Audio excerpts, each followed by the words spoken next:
आपका स्वागत है आपके अपने यूट्यूब चैनल दक्ष मैथमेटिक्स क्लास में। आज का प्रश्न है जो भेजा है विपिन राठौर फिरोजाबाद उत्तर प्रदेश से। किसी चुनाव में जिसमें प्रत्येक मतदाता दो प्रत्याशियों को मत दे सकता है, आधे मतदाताओं ने अपना पहला मत ए को दिया और दूसरा मत बी, सी और डी में 3:2:1 के अनुपात में बांट दिया। शेष मतदाताओं के आधे ने अपना पहला मत बी को दिया तथा दूसरा मत सी तथा डी को 2:1 के अनुपात में बांट दिया। शेष मतदाताओं के आधे ने अपना मत सी तथा डी को दिया। यदि शेष 840 मतदाताओं ने किसी को भी मत नहीं दिया तो प्रत्याशी ए ने कितने मत प्राप्त किया। ठीक है, तो यहाँ पर बस ये समझना है कि जो भी मतदाता था अपने वोटों को दो प्रत्याशियों को दे सकता था। तो अब यहाँ पर रेशियो देखेंगे, पहले 3:2:1 यानी 3, 2, 5 और 1 6 होता है। 6 से कटने 6 का गुणज लेके चलेंगे तो ऐसी संख्या लें कि आगे जाके हमारा दशमलव में ना बने। तो हमने माना कुल मतदाता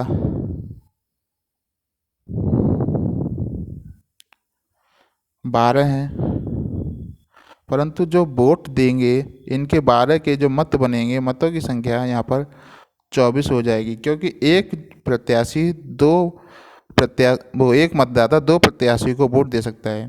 तो जब यहाँ से 12 हैं, 12 के आधे 6 हुए, तो 6 मतदाता ने अपना पहला मत ए को दिया होगा, तो यानी 6 वोट इसको मिले होंगे।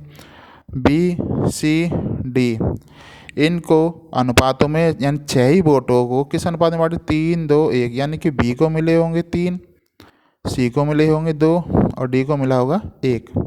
अब शेष कितने बचे, 6 के भी आधे यानी कि 3 मतदाता हुए। उन 3 मतदाताओं ने बी को दिए 3,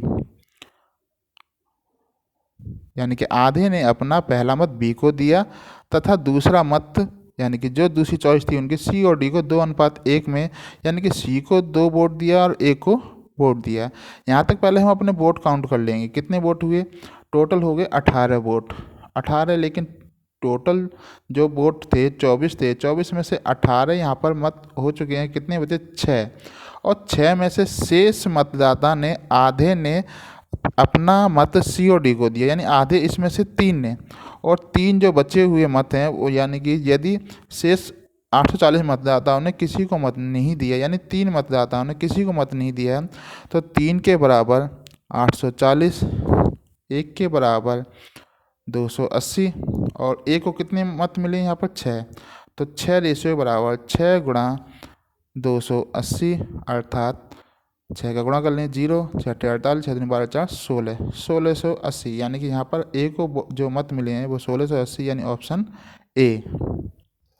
अगला प्रश्न है, यदि किसी वस्तु का विक्रय मूल्य 60% कम हो जाता है तब क्रय मूल्य पर 10% हानि होती है, तो आरंभिक प्रतिशत लाभ ज्ञात करें। यानी कि किसी वस्तु का कोई ना कोई विक्रय मूल्य पहले रहा होगा, तो माना यहाँ पर इस एसपी प्रारंभिक एसपी यानी विक्रय मूल्य 100 रुपये, और 100 से 60% कम कर दिया जाता है तो नया जो विक्रय मूल्य हो जाएगा वो 40 रुपये। 40 रुपये में बेचने पर उसको जो क्रय मूल्य होगा 40 रुपये पर बेचने पर 10% हानि होती है, यानी कि उसका 10% मूल्य कम हो जाता है। तो प्रारंभ क्रय मूल्य लाने के लिए 100 ऊपर 90 नीचे, यानी उसका जो क्रय मूल्य रहा होगा 400/9। अब यहाँ से हमें जो क्रय मूल्य था वस्तु का 400/9 और प्रारंभिक एसपी जो था यानी विक्रय मूल्य 100 रुपये था, तो इसमें से इसको घटाएंगे तो लाभ जो आएगा 100 माइनस 400/9, अर्थात 900 में 400 जाएगा 500/9, यानी लाभ ये आया 500/9। तो लाभ प्रतिशत यानी कि लाभ 500 रुपये का 9 से 9 कट जाएगा नीचे, 500 किस पर, क्रय मूल्य यानी 400 पर, और प्रतिशत बनाने के लिए 100 का गुणा, 0 से 0 दोनों कट जाएंगे, 4 का भाग लगाएंगे तो 125%, यानी प्रारंभिक लाभ उस व्यक्ति को 125% था। यदि आपका भी कोई ऐसा ही प्रश्न हो इससे रिलेटेड या किसी भी कंपटीशन का गणित का प्रश्न हो तो आप मेरे व्हाट्सएप नंबर पर सेंड कीजिए।